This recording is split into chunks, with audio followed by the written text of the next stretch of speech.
Ngayon po ay Palm Sunday. Siguro po sa inyong pagpunta rito, may nadaanan kayo, marami kayo nadaanan. Siguro mga kapilya, mga simbahan, na kung saan maraming nagbebenta ng mga palaspas. Alam niyo yung palaspas, no? Ang ating kaugalingan sa ating bansa ay dinadala itong mga palaspas na ito at papasok sa misa at sa loob ng misa, ang pari po ay tatayo at bibigyan ng blessing, pagpapala yung palaspas. At yun ay uuwi ng lahat ng mga parokyano at ipapako sa kanilang pintuan o gate ng bahay upang ang kanilang pamamahay ay pagpalain ng Diyos. Ganun po ang kaugalian na yun. Dito po sa ating pag-aaralan ngayong hapong ito nagmula yung kaugalian na yun. Kaya lang po, mali po ang pagkakaunawa natin ngayon ng karamihan ng mga Pilipino kung anong ibig sabihin talaga ng Palm Sunday at kung ano ang significance nung palaspas na palagi natin dinadala sa ating mga pari upang pagpalain nila upang tayo naman ay mabigyan ng pagpapala sa ating mga tahanan. Ang motibo po ay tayo ay makatanggap ng pagpapala mula sa Diyos. Ganun po ang motibo ng karamihan. Hindi po naiiba yung motibo ng mga tao na sumalubong kay Jesus sa Jerusalem dito sa sitwasyon, sa event na ating pag-aaralan ngayong hapon. Hindi po naiiba. Sila rin ay lumapit sa Panginoon, sumunod sa Panginoon, pinanood ang lahat ng kanyang mga pagkababalaghan upang sa gayon ay sila ay magkaroon ng benepisyo. Sila ay makakuha ng pagpapala sa kanilang paglapit sa Diyos. So sa kanilang pagkaway ng palaspas nung unang Palm Sunday, ganun po ang kanilang inaasahan na ang darating na Mesiyas ang magliligtas sa kanila mula sa kanilang pagkaalipin sa bayan ng Roma. Yun po ang kanilang expectation. Pero hindi po yon ang dahilan kung bakit dumating ang ating Panginoon. Makikita po natin yan dito sa pag-aaralan natin ngayon. Ang title po ng ating mensahe, The Arrival of the Sacrificial King. Sa ating pong Tagalog outline, ang pagdating ng mapagsakripisyong hari. Doon lang po sa title na yun, alam nyo na mayroong problema. Kasi ang hari po, usually hindi nagsasacrifice. Ang hari, hindi usually nasa posisyon na siya ay kailangan magsakripisyo ng kanyang sarili para sa kanyang bayan. Bihira po yung hari na kinakailangan isakripisyo ang kanyang sarili para sa kanyang mga subjects. Pero yan po ang makikita natin sa ating teksto ngayong hapong ito. Ito pong ating pangyayaring ito ay kasunod ng isang dinner. No? Sa John chapter 12, sa verses 1 to 11, yung section po bago itong section na ating pinag-aaralan, meron pong itinala doon na dinner. Dinner sa bahay ni Mary, ni Martha, ni Lazarus. Kanilang ipinagdiriwang ang pagkabuhay ni Lazarus. Kasi sa chapter 11 ng John, makikita po natin doon, from verse 38 hanggang verse 44, ang account kung paano binuhay ni Jesus ang namatay na si Lazarus. Dahil nga doon sa napakalaking kababalaghan na yon, maraming tao ang naroroon. Nung siya'y sumigaw, Lazarus, come forth! No? Kailangan niya sabihin yung pangalan. Kasi kung hindi niya sasabihin yung pangalan, baka lahat ng patay doon sa bundok na yon ay bumangon. Kaya sabi niya, Lazarus, ikaw lang ha? Come forth! At gayon nga, bumangon magmula sa kanyang libingan si Lazarus. Isang kababalaghan, isang paglalarawan ng Panginoon, isang anino ng gagawin niya sa ating lahat. Darating ang araw po mga kapatid, tayo nasa langit, ang ating mga kaluluwa ay naroon na. Pero ang ating mga katawan ay nasa lupa pa, kung saan ay magsasalita ang ating Diyos at ang ating mga lupang katawan ay babangon at isasama niya sa ating mga kaluluwa upang tayo makasama niya magpawalang hanggan. Napakaganda pong hope yun para sa lahat sa atin. Ganun po ang naging hope, naging pag-asa ng mga tao nung makita nila ang pagkabuhay na maguli ni Lazarus. Kaya sabi nila, ito ang hinihintay nating Mesiyas. Kung kaya niyang buhayin ng patay, kaya niyang patayin ng buhay. Yung mga buhay na mga Romano, yung mga buhay na umiipit sa atin, kaya niyang patayin sa isang salita ang lahat ng ito. Ganyan po ang kanilang inaasahan. Napaka-halaga po itong triumphal entry na ito. Kaya po, ang pangyayaring ito ay ang hudyat ng umpisa ng huling linggo sa buhay ng ating Panginoon sa lupa, na tila mag-uumpisa sa isang matagumpay na pagdating, isang triumphal entry, no? Ngunit susundan ng isang malungkot na pagpapako sa krus at magtatapos sa kanyang maluwalhating pagkabuhay na maguli, isang bagay na itinadhana sa kalooban ng Diyos mula pa sa ugat ng panahon. Napakahalaga po itong account na ito, itong kwentong ito, na dahil nga napakahalaga ito, lahat po ng gospel writers, meron silang version nito sa kanilang gospel.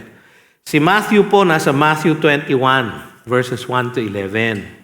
Si Mark po, nasa Mark 11, 1 to 11. At si Luke naman ay nasa Luke 19, verses 28 to 24. Kailangan po natin basahin yung tatlong account na yon, pero huwag kayong mag-alala, hindi po ngayon lahat sa hapong ito. No?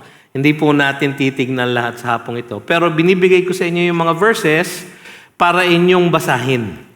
Siguro, lalo na itong darating na Semana Santa, magandang basahin ang account ng huling linggo sa buhay ng ating Panginoon. Ang una natin titignan, mga kapatid, ay ang kordero ng Diyos na nakilala dahil sa pagtupad ng propesiya. So sa verses 12 to 16, yan po ang ating makikita. Sa verses 12 to 13, ang paghingi ng madla ng maling klaseng kaligtasan ang atin namang makikita. Basahin natin yung verses 12 to 13. The next day, the large crowd that had come to the feast heard that Jesus was coming to Jerusalem. So they took branches of palm trees and went out to meet him, crying out, Hosanna! Blessed is he who comes in the name of the Lord, even the King of Israel. Napakasaya po ng tinig nila.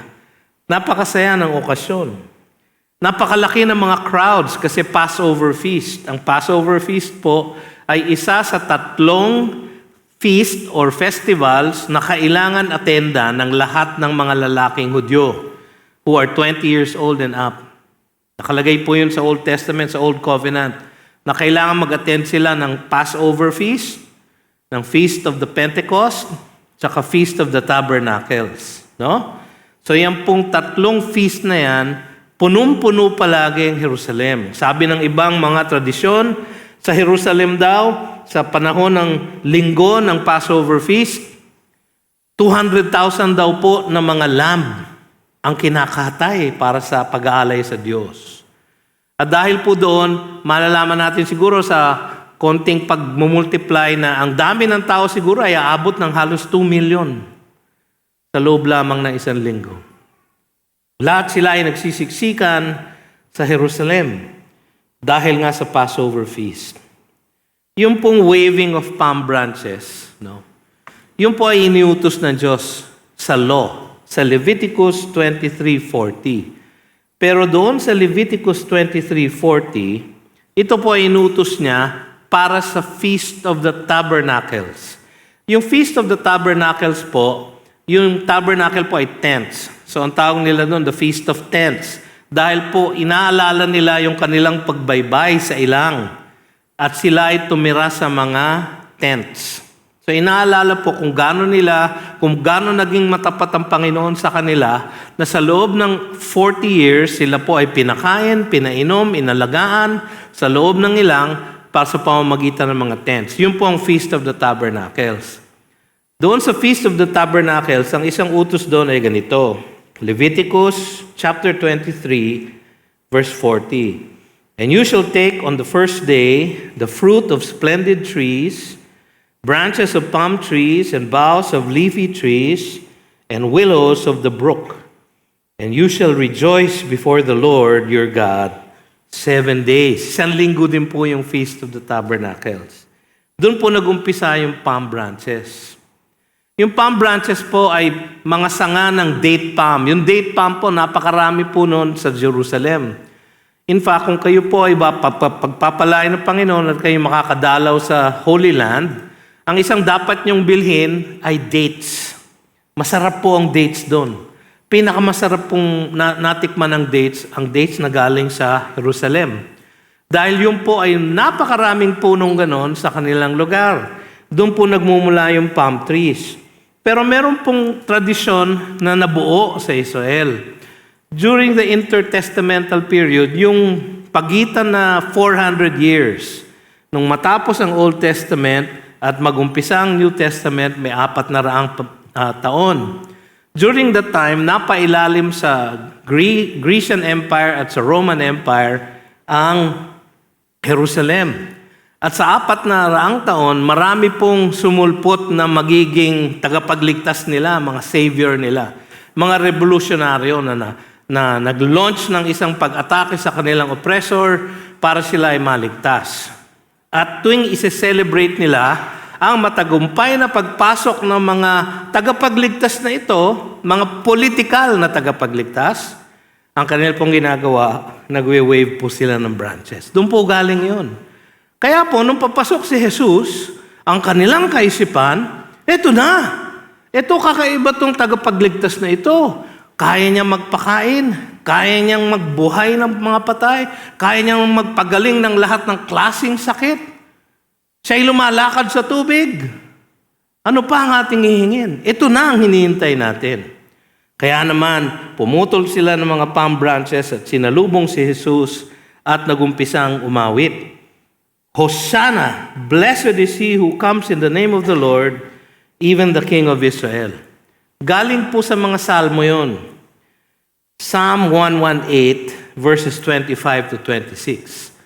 Yung Psalm 118 po ay kasama dun sa mga Hallel Psalms. Ang ibig po sabihin ng Hallel, praise God. Hallel. Hal-el. God. Hallel. So praise God. Yung pong mga Psalms na yon, nag-uumpisa sa praise God.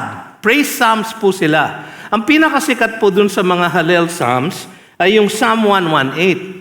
At ang pinaka-paborito nilang verse doon ay verses 25 to 26. Kaya yun po ang kanilang inaawit.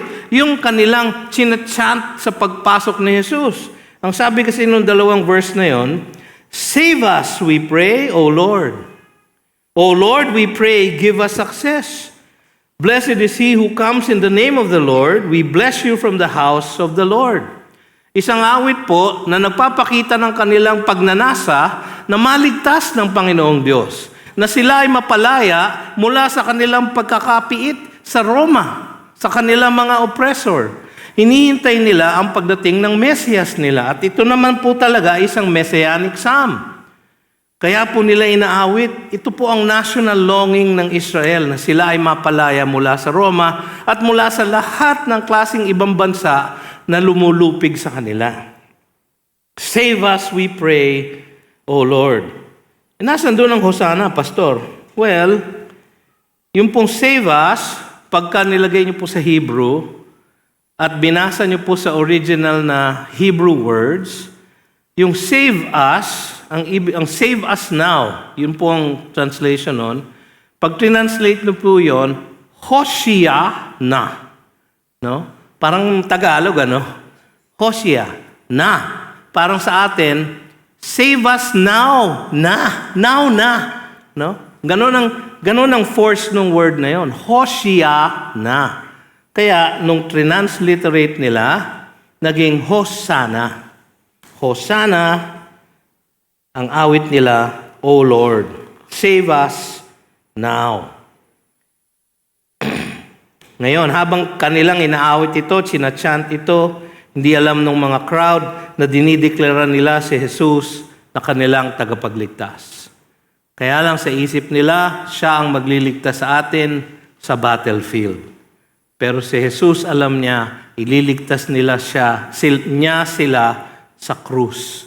Hindi sa battlefield, kundi sa cross. Siya po ay Savior from sin. Hindi po Savior from Rome. Yun po ang pagkakaiba. Naghahanap sila ng isang kakaibang Mesiyas at ibang klaseng salvation ang kanilang hinahanap. Ang hinahanap nila ay mapalaya sila sa Roma. Ang pagdating naman ni Jesus ay para sila ay mapalaya mula sa kasalanan. Magkaiba po. Ang expectation ng crowd ay sila ay magiging politically liberated. Ang motivation ni Christ naman po ay sila ay magiging theologically saved. Sila ay maliligtas sa kanilang kasalanan. Alam nyo, ganyan din po ang karamihan ng tao sa ating panahon ngayon. Maraming tao napupuno ang malalaking mga iglesia dahil hinahanap nila na sila ay maligtas mula sa kahirapan. Kaya marami ang nagpipreach ng prosperity gospel. Kung kayo ay magbibigay sa Panginoon, ibabalik niya ng taksan-taksa, ng siksik-liglig umahapaw. Sabi nga ng Luke chapter 6 verse 38. Ibabalik niya sa inyo. Kaya magbigay kayo. Magbigay kayo ng magbigay. At kayo ay isa-save niya mula sa poverty. Marami namang iba ay nagpupunta sa mga malalaking iglesia, nangangako na si Kristo ay ililigtas kayo mula sa lahat ng inyong pagkakasakit. Kaya sila ay nagpipreach ng health gospel. Na kung kayo ay Kristiyano, hindi kayo dapat nagkakasakit. Nasa inyong pananalangin lamang sa Panginoong Hesus. At lalo na kung kayo magbibigay sa church, lalo kayong gagaling. At marami ang pumupunta sa mga ganun. Marami rin ang tuturo ng isang false na gospel. Ang marami naman, mas subtle po siguro, nagpupunta sa mga malalaking iglesia sapagkat itinuturo nila ang fulfillment ng inyong buhay, na si Jesus ang magpupuno ng inyong pamumuhay. Gaganda ang inyong mga kaugnayan, gagaling ang inyong performance sa inyong trabaho, magiging prosperous ang inyong mga negosyo, kung susundan ninyo ang number 1, 2, 3, 4, 5 steps towards having your best life now. Meron pa nga pong aklat na ganyan ang title, Your Best Life Now. Mga kapatid, ang best life po natin hindi now. Sa susunod pa na buhay. Kung ang best life po nyo ay ngayon na, sa susunod pong buhay, hindi na po best life. Diba? Kasi best life na ngayon eh. Hindi na best yung susunod. Kasi ang susunod, nasa impyerno kayo. Diba? Sapagkat si Jesus ay hindi dumating upang tayo iligtas sa kahirapan o sa sakit o sa kawalan ng fulfillment sa buhay natin. Siya ay dumating upang tayo iligtas mula sa kasalanan. Yung pong kahirapan, yung pong sakit, at yung kawalang fulfillment sa ating buhay ay sintomas lamang ng root cause. Ang root cause po ay sin. Yun po ang pinuntahan ng ating Panginoon, na ang ating sin ay kanyang maalis at mapagbayaran. So hanggang ngayon, iba pa rin po inaasahan ng madla. Inaasahan ng madla ang isang Panginoon na magliligtas sa kanila sa kahirapan, sa sakit, at sa kawalan ng fulfillment sa kanilang buhay. Ngunit ang Panginoon ay dumarating sa ating buhay at nag-o-offer ng kaligtasan mula sa ating kasalanan. Magkaiba po. Yun po ang malungkot. Kasi alam nyo, ang gusto kasi ng tao, maligtas o mapalaya sa lahat ng consequences at penalty ng sin. Ayaw natin mapunta sa impyerno, kaya tayo ay lalapit sa Kanya. Ayaw natin na tayo magkasakit, maghirap, mawala ng fulfillment, kaya tayo lalapit sa Kanya. Hindi po yon ang tamang motibasyon ng paglapit sa ating Panginoon. Ayaw natin yung mga effects ng sin sa ating buhay. Ang sakit ay epekto ng sin. Ang sakit ay dadalhin tayo niyan sa kamatayan. Ang kamatayan ay dahil sa kasalanan ng tao. Ayaw natin ng consequences ng kasalanan, pero kung minsan ayaw nating bitawan, talikuran ang kasalanan. Kasi masarap. Masarap sumuway sa Diyos. Masarap ang hindi sumunod sa Kanyang parang mahigpit na mga standards ng kabanalan. Ayaw natin yon. Sabi sa John 3:19, "And this is the judgment, the light has come into the world." Si Jesus po yun. "And people love the darkness rather than the light because their works were evil." Mahal natin kuminsan ang ating kasalanan. Ayaw natin bitawan. Ayaw natin ng consequences ng kasalanan na yon, pero parang, Lord, parang gusto ko pa rin magkasala. Masarap kasi. Pero hindi yun ang kanyang pinunta. Siya ay dumating bilang hari ng ating buhay at upang tayo ay sumunod sa kanyang kalooban. Kaya naman po, ang reaksyon ng Panginoon ayon sa Luke 19 ay iba. Isipin nyo, dineklara na kayo ng madla na Mesiyas. Kayo na po ang hari ng Israel. So, na-achieve nyo na ang inyong hinahanap na objective. So, dapat matutuwa siya. Hindi po. Tignan nyo po yung Luke 19 verses 41 to 44. Ito po ay pagkatapos ng Palm Sunday, pagkatapos ng kanyang pagpasok sa Jerusalem. "And when he drew near and saw the city, he wept over it, saying, 'Would that even you, had known on this day the things that make for peace, but now they are hidden from your eyes.'" Sana alam nyo kung bakit ako naririto. Upang dalhin sa inyo ang mga bagay na magbibigay sa inyo ng tunay na kapayapaan. Kalayaan mula sa kasalanan at hindi lamang sa mga consequences nito. Sana naintindihan niyo yun. Pero hindi. Kaya siya po ay napaiyak. So nakita natin, una sa lahat, ang paghingi ng madla ng maling klaseng kaligtasan.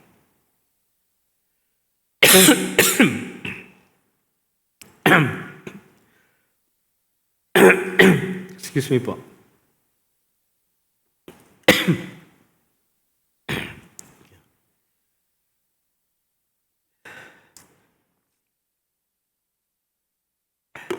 Misis ko po, 32 years na po kaming kasal. Nung Friday po ang wedding anniversary namin. Napakabait po niya. Napakatsaga. 32 years, mantakin niya yun. Pinagtsatsagaan niya po ako, 32 years. So ngayon makikita natin ang pagdating ng hari sa umpisa ng kanyang kahihiyan. Mag-uumpisa na po ang kahihiyan ni Jesus. Kahihiyan na magdadala sa kanya sa krus.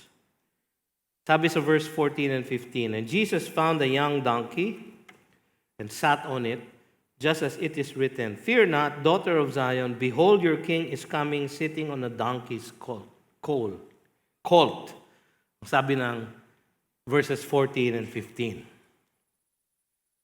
Bakit po donkey? Bakit po kahihiyan? Sapagkat ang hari po pumapasok sa kanyang bayan sa isang white horse, na war horse. Makikita po natin yun sa Revelation 19:11. Sa pagdating ni Jesus, second coming niya, siya po ay nakasakay sa white horse, war horse. Ang hari po, pag dumarating na nakadonkey, ay isang humble na hari. Isang humbled na hari. Ay yun po ang kanyang sinakyan. Si Matthew at si Mark at si Luke, marami po silang ni-record na detalye tungkol dun sa pagkuha ng donkey. ang daming gospel writer, ang dami nilang sinulat tungkol dun sa detalyeng yon. Ibig sabihin, importante yung detalyeng yon, di ba? Bakit naman pag-uubusan ng panahon ni Matthew, ni Mark at ni Luke yung kanilang account tungkol dun sa pagkuha ng donkey? Ito po ang kwento ni Matthew. Sa Matthew 21, verses 2 to 5. Go into the village, sabi ni Jesus sa kanyang mga disciple, in front of you. Sila po ay nasa Bethphage. Hindi ko alam kung ang pronunciation po nun ay Bethpage or Bethphage, or hindi ko alam. Pero ganun po ang spelling. Go into the village in front of you, and immediately you will find a donkey tied and a colt with her. So, dalawang donkey. Isang mama donkey, isang baby donkey. Untie them and bring them to me. Kaya siguro may mama donkey para yung baby donkey sumunod. Kasi hindi siya susunod kung wala siya, hindi kasama mama niya. No? If anyone says anything to you, you shall say, the Lord needs them. Yun ang passcode. Yun ang secret word para ibigay sa kanila yung donkey. Can you imagine yung detalye na yun, nilagay ng Panginoon sa ulo ng owner ng donkey? Na meron darating dito at magbibigay ng password sa inyo. The Lord needs them. No? At yun ang hudyat kung doon yung bibitawan yung mag-inang donkey. And He will send them at once. Napakaraming detalye, no? Bakit? Importante po yung donkey ride. Makikita natin na hindi ito basta-basta lang na donkey ride. Pati yung detalye ng mag-inang donkey ay pinlano ng Diyos at in-order ng Diyos sa buong sitwasyon. Sinet up niya yung buong storya para yung mag-inang donkey, yung mag-inang asno ay magpunta sa Kanya. Sapagkat sasakyan niya yung baby na donkey. Bakit importante yun? Kasi may kinote si John dito. Kung titignan po ninyo sa inyong Biblia, merong quotation marks yung verse 15. Fear not, daughter of Zion, behold your king is coming sitting on a donkey's colt. Yung po ay isang quotation mula sa Zechariah 9:9. Ang sabi po doon ay ganito. Rejoice greatly, O daughter of Zion. Shout aloud, O daughter of Jerusalem. Behold your king is coming to you. Righteous and having salvation is He. So alam nila na ito yung Mesias. Humble and mounted on a donkey, on a colt, baby donkey, the foal of a donkey, anak ng isang mama donkey. Zechariah 9:9, hundreds of years bago nangyari ito. Yung detalyeng yon ay naroon na. Mga kapatid, hindi lang po yun. Sa Genesis 49, verses 10 to 11, no? Kung pupunta po kayo doon, mamamatay na po si Jacob. At kanyang pinagbibilinan ng kanyang mga anak. 12 po ang kanyang mga sons. At isa po doon si Judah. So pinagbibilinan niya ngayon si Judah. Ito ang sabi niya kay Judah. The scepter shall not depart from Judah, nor the ruler's staff from between his feet, until tribute comes to him, and to him shall be the obedience of the peoples. Ang ibig po sabihin nun, ang hari ng Israel ay magmumula sa lahi ni Judah. Si Jesus po ay galing sa lahi ni Judah. Until tribute comes to him ay isang larawan ng isang hari. Dahil ang hari lang po ang dinadalhan ng tribute. And to him shall be the obedience of the peoples, ang isang larawan ng paghahari ng Israel sa lahat ng ibang bansa, yung millennial kingdom. Genesis 49 pa po to. Umpisa pa po ng Biblia. Saan dito yung donkey? Eto na. Verse 11. Binding his foal to the vine, and his donkey's colt to the choice vine, he has washed his garments in wine, and his vesture in the blood of grapes. Nakita nyo, picture lang po to. Ang picture may donkey at may colt, may anak ng donkey. At pagkatapos ng picture ng donkey, mayroong picture ng blood. Anong nangyari nung Passion Week? Sa kanyang pagpasok, siya ay nakasakay sa isang donkey at sa kanyang crucifixion, siya ay nagdanak ng blood. Sa Genesis 49 pa lang po, meron na pong larawan na ibinibigay tungkol sa mangyayari sa linggong ito. So mga kapatid, ang salita po ng Diyos ay precise. Ang sabi ni John dito, "Fear not, daughter of Zion." Ang sabi sa Zechariah, "Rejoice greatly." Magkaiba po kasi yung larawan na pinipaint ni Zechariah ay ang pagdating ng Mesias sa kanyang pangalawang pagdating. Rejoice greatly po yon. Pero dito sa John, ang quotation niya, binago niya, sinabi niya, "Fear not. Fear not, daughter of Zion." Nakuha po niya yung fear not sa isang verse sa Isaiah na nagwawarn ng pagdating ng suffering servant. Fear not, kasi alam niya na yung haring dumarating, hindi pa oras mag-rejoice kasi mamamatay pa siya sa krus bago siya bumalik bilang isang conquering king. So mga kapatid, makikita natin sunod na ang pagdating ng hari sa araw na itinakda ng propesiya. Tignan po ninyo yung verse 16. Sa verse 16, ang sabi, "His disciples did not understand these things at first.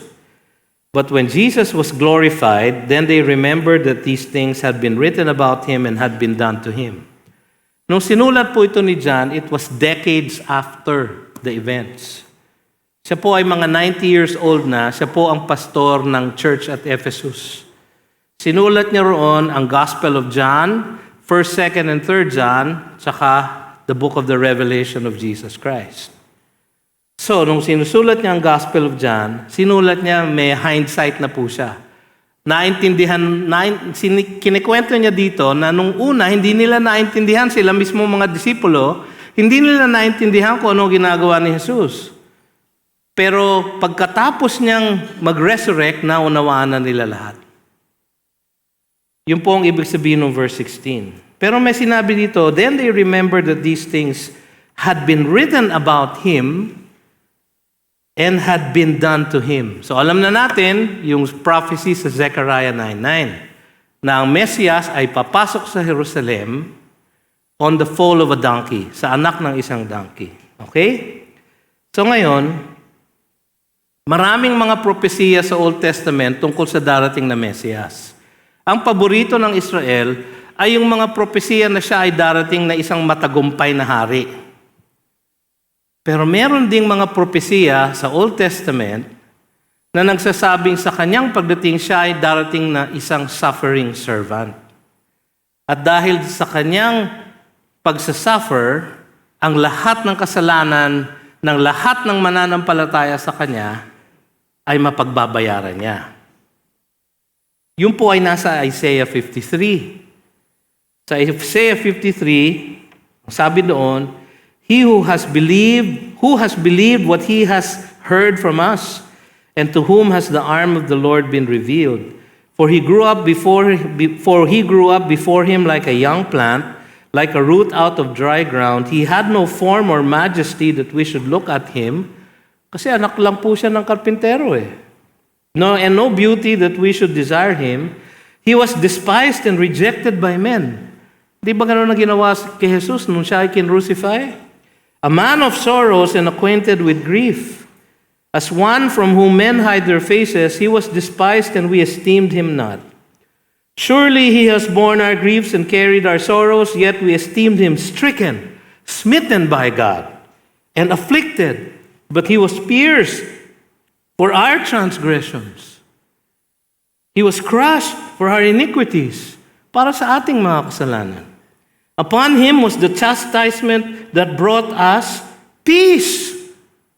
Yung sinasabi niya sa Luke 19, di ba? I wish that you had known the things that bring peace. Ito yun, yung kanyang sacrificial death. Pinrofesa yun sa Isaiah 53. Pero hindi pinansin ng Israel. Bakit? Ayaw nila ng isang suffering king. Ang gusto nila yung conquering king lang. Kaya ang kanilang inaasahan ay yung conquering king. Ang kanyang unang pagdating, siya ay dumating upang mag-suffer sa cross. Ngayon, ito napakagandang isang prophecy pa, no? So, alam natin na siya ang kanyang pagdating, ang sabi sa verse 12, the next day. Diba? The next day to what? The next day pagkatapos nung dinner nila. Yung dinner nila sa Bethany, no? Yung dinner na yon, ang sabi ng chapter 12 verse 1, 6 days before the Passover. So, Sabado yun. Sa chapter 12 verse 1, yung dinner sa Bethany ay 6 days before the Passover.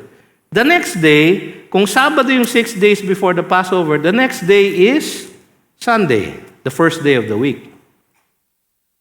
The first day of the week, pumasok siya.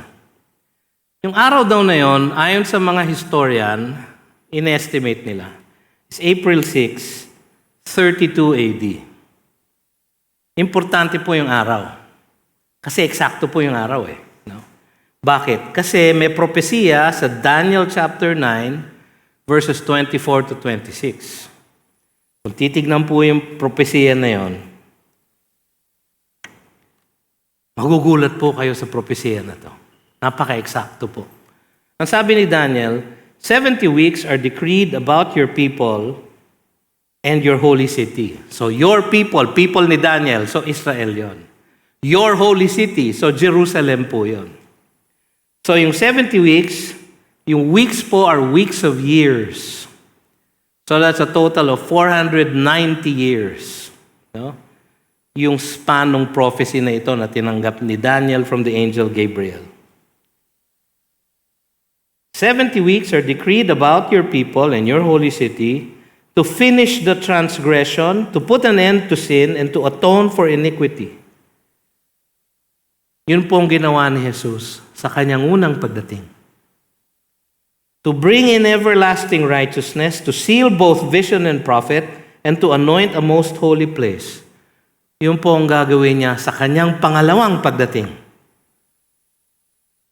Know therefore and understand that from the going out of the word to restore and build Jerusalem, yun daw po ang decree ni King Cyrus, isang Persian emperor, na hindi po mananampalataya, na ginamit ng Diyos. Sa Isaiah 45 mo po, makikita niyo po yung kwento ng Diyos. Bago pa pinanganak si Cyrus, sinabi na ng Diyos, by name, nagagamitin ko si Cyrus para palayain ang aking people. So, yung pong date daw na yon, na kanyang pinalaya ang Israel para bumalik sa Jerusalem at gawin ang templo, gawin ang bakod, makikita niyo po yung kwentong yon sa Ezra at sa Nehemiah. Unang po nagpunta si Zerubbabel, ginawa ang city. Pangalawa si Nehemiah, ginawa ni Zerubbabel ang templo. Ginawa ni Nehemiah ang wall. Tapos si Ezra po ay dinala nila doon upang mag-preach ng tungkol sa Old Testament Scripture sa lahat ng naroon. Nangyari po daw yon, ang una pong hudyat na nangyari yon ay yung order ni Cyrus na pwede na kayong bumalik sa Jerusalem. Okay? Tandaan niyo po yon. From the going out of the word to restore and build Jerusalem to the coming of an anointed one, sino yun? Si Jesus. So mula doon sa kanilang pagbalik sa Jerusalem, mula sa exile, hanggang sa pagdating ni Jesus. No? A prince, sabi dito, there shall be 7 weeks, then for 62 weeks, it shall be built again with squares and moat, but in a troubled time. 7 weeks plus 62 weeks equals 69 weeks. Right? Okay. So magmula dun sa order hanggang sa pagdating ni Jesus, 69 weeks. 69 weeks of years. Tapos, and after the 62 weeks, after the 69th week, an anointed one shall be cut off and shall have nothing. Yung Mesias yun. Papatayin. And the people of the prince who is to come, ibang prince naman ito. Ito yung Roman prince na sisira ng Jerusalem sa AD 70. Shall destroy the city and the sanctuary. Its end shall come with the flood, and to the end there shall be war. Desolations are decreed. 69 years mula sa pagbalik ng pagbalik ng Jerusalem hanggang sa pagdating ng Mesias. 69 weeks of years, 69 times 7 is 483 years. Hindi 365-day years, but 360-day years. Kasi Jewish year. Ang Jewish po are sa lunar year, so 360 days lang po ang isang taon sa Jewish calendar.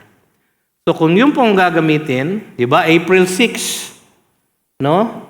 10 Nisan. Nisan po is parang April sa kanila.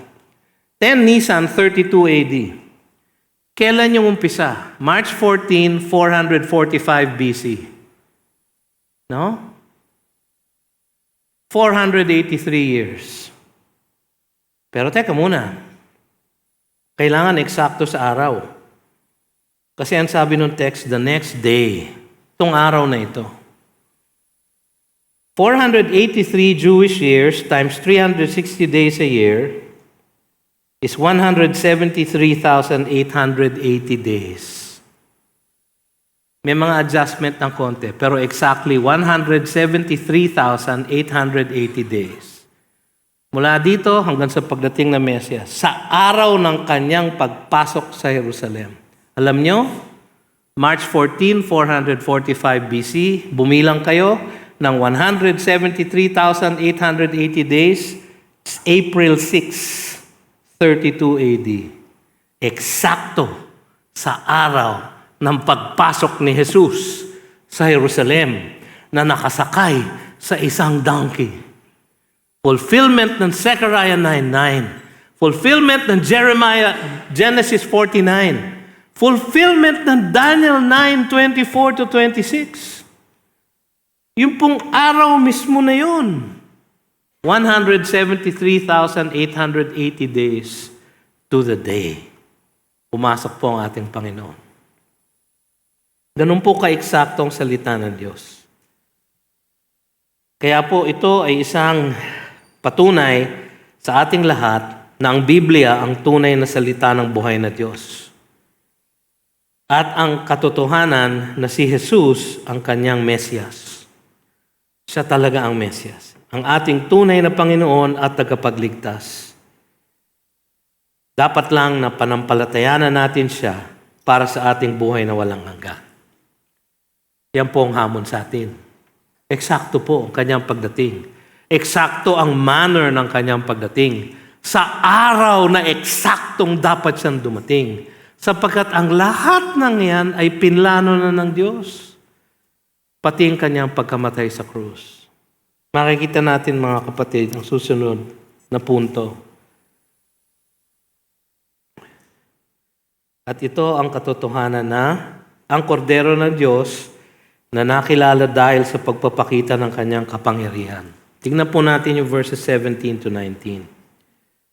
Ang sabi po doon, una sa lahat, sabi sa verse 17, ang makikita natin ang madla ang nagkumpirma ng katotohanan ng pagbalik ni Lazaro mula sa hukay.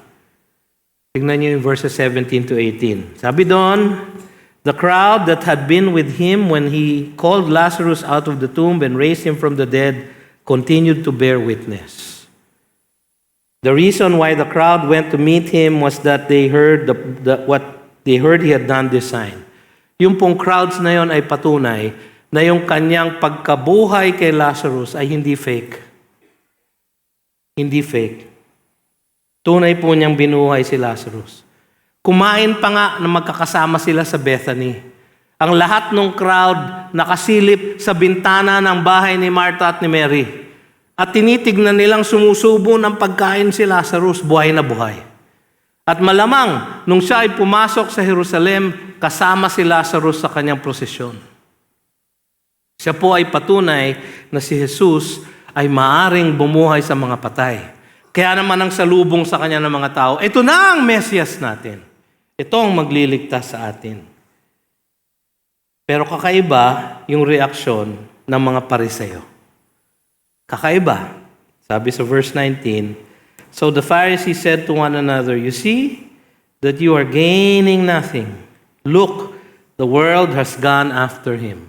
Tingnan nyo, talo na tayo. Paano pa tayo mananalo dito? Bumuhay na siya ng isang patay na lalaki. Kumakain pa dun sa bahay niya.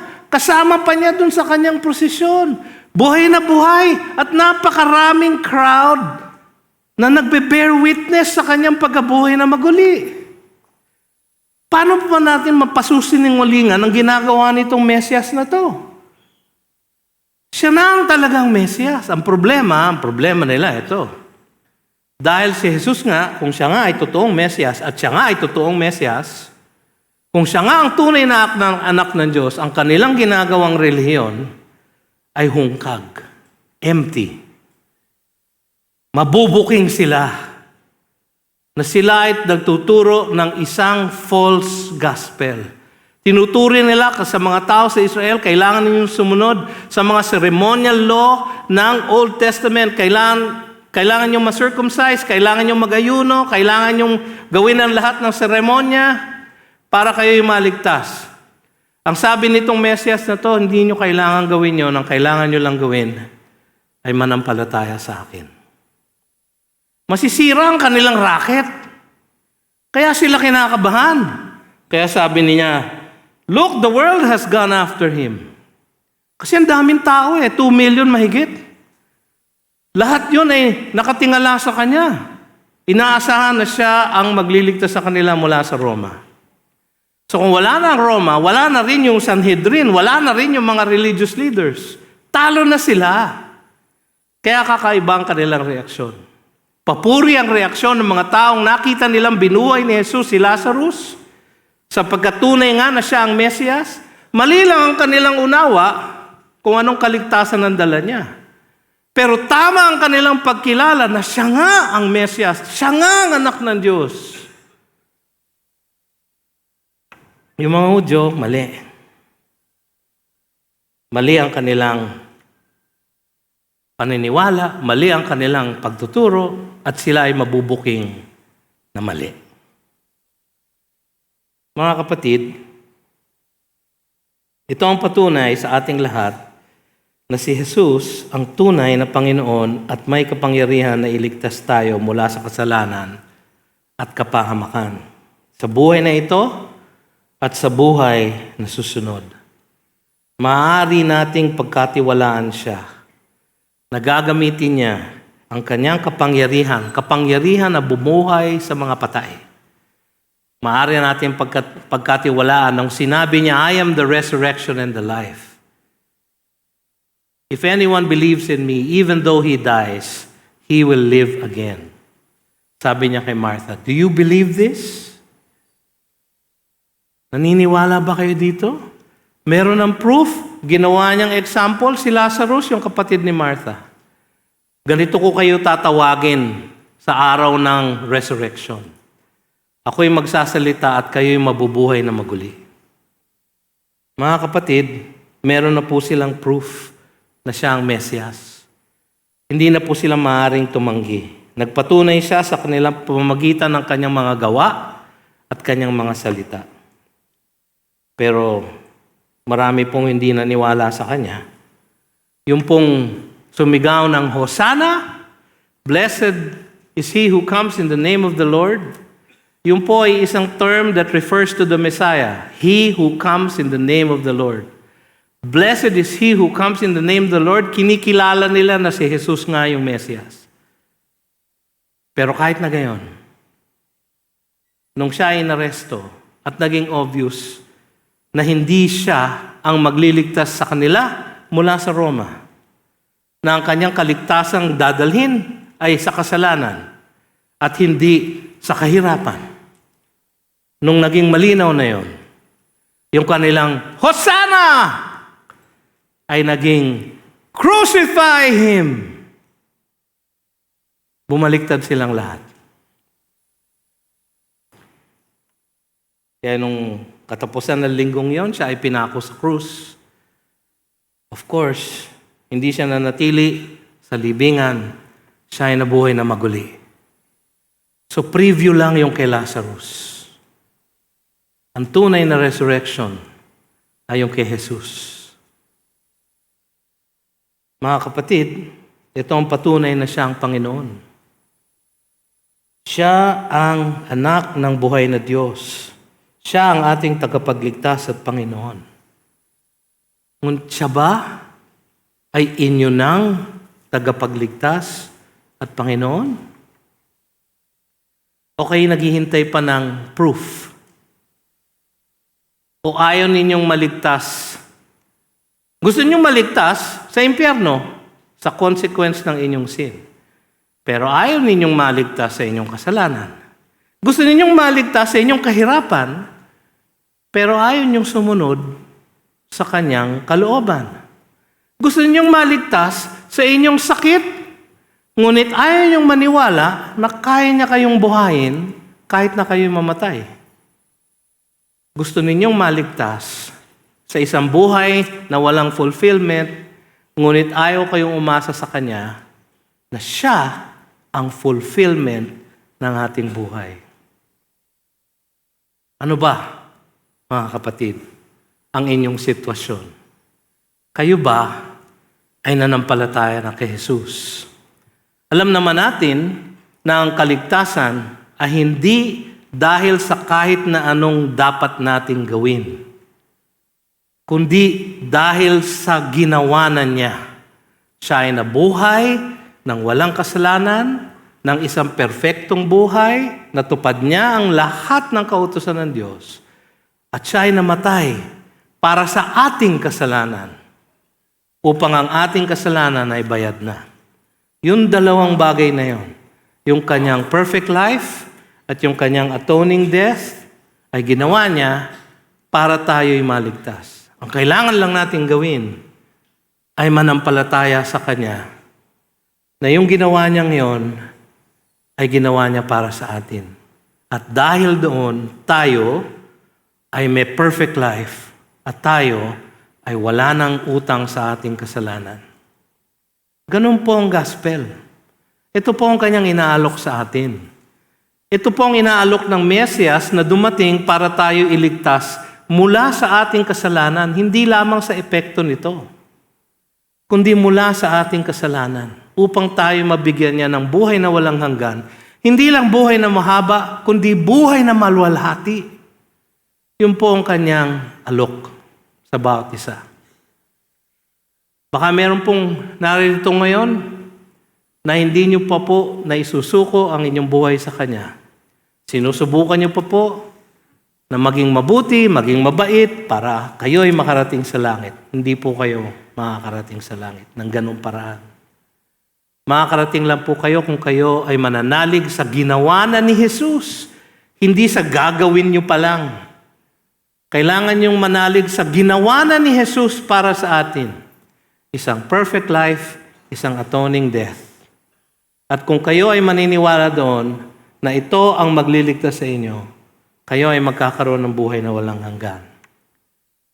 Kaibigan, nagawa niyo na ba yun? Yun ang tanong ko sa inyo. Napakagandang po sana na sa Palm Sunday na ito, 2024, ay maunawaan niyo ang tunay na dahilan ng Kanyang pagdating. Ang ating kaligtasan mula sa kasalanan. Nawa ay kayo lumapit sa Kanya at manalig sa Kanya. Ang kailangan nyo lang pong gawin, katulad nung tax collector sa Luke 18, malayo siya, hindi siya makalapit, nasa dulo siya ng templo. Hindi siya makatingala, nakayuko lang siya sa kahihiyan. Sabi niya, "Have mercy on me, O Lord, for I am a sinner." Yun lang po ang kailangan marinig ng Panginoon sa inyo. Have mercy on me, for I am a sinner. Kahabagan niyo ako, Panginoon, sapagkat ako ay makasalanan. Iligtas niyo po ako, O Diyos. At siya na po ang kikilos sa inyong puso't isipan upang kayo ay manalig sa Kanya at magkaroon ng buhay na walang hanggan. Siya po ang magbo-born again sa inyo. Hindi po kayo. Siya ang magbo-born again sa inyo. Kailangan nyo lang hingin. Kailangan nyo lang hingin. sa isang panalangin, have mercy on me, O God, for I am a sinner. Please save me, O Lord. Hosiana, O Lord. Hosiana. Tayo po mananalangin, tayo po tumayo. Maraming salamat po, Panginoon, sa inyong salita para sa amin sa hapong ito. Nawa, O Diyos, yung mga hindi pa nakakakilala sa inyo ay lumapit ngayon ding araw na ito. Lumapit sa inyo at manalig sa inyong kaligtasan na inyo nang nagawa ang isang perfect life, na inyo nang nagawa ang isang atoning death para sa amin, na kailangan lang namin manalig na dahil sa inyong ginawa, kami ay ligtas na. Panginoon, nawa mangyari yan sa buhay ng lahat ng naririto ngayon na hindi pa nananalig sa inyo. At para sa amin na inyo nang niligtas, nawa Panginoon, maalala namin ang kagandahan ng aming kaligtasan at lalo ka naming paglingkuran sa bawat araw ng aming buhay. Pagpalain nawa kayo ng Panginoon at ingatan kayo. Paliwanagin nawa ng Panginoon ang kanyang mukha sa inyo at mahabag sa inyo. Ilingap nawa ng Panginoon ang kanyang mukha sa inyo at bigyan kayo ng kapayapaan. Magmula ngayon at magpakailanman. Sa pangalan ni Jesus, Amen at Amen. Magandang hapon po sa inyong lahat.